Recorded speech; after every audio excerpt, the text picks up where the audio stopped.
সিয়ামু ইয়াউমিন আশুরা আহতাসিবু আন ইউকাফফারা সানাতাল্লাতী ক্বাবলা, যে ব্যক্তি আশুরার দিবসে সিয়াম পালন করবে, আশুরার দিবসে যে ব্যক্তি রোজা রাখবে, আল্লাহ রাব্বুল আলামিন তার জীবনের 1 বছরের গুনাহ খাতাগুলোকে মাফ করে দিবেন। সুবহানাল্লাহ। 1 বছর আপনার যে গুনাহগুলো করছেন আপনি এই সমস্ত গুনাহগুলো মাফ করে দিবেন শুধুমাত্র আশুরার দিবসের সিয়াম রাখার কারণে।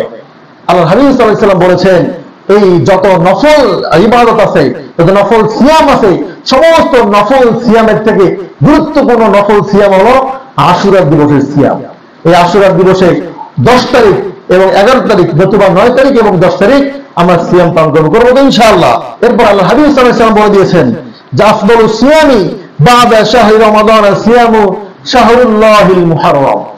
রাসূল সাল্লাল্লাহু আলাইহি ওয়াসাল্লাম বলেছেন, এই রমাদানের পরে যত ইবাদত আছে, যত গুরুত্বপূর্ণ সিয়াম আছে, তার মধ্যে সবথেকে গুরুত্বপূর্ণ সিয়াম, সবথেকে ফজিলতপূর্ণ সিয়াম, এই সিয়ামটা হলো আশুরার সিয়াম। যেটা বলেন না সুবহানাল্লাহ। এই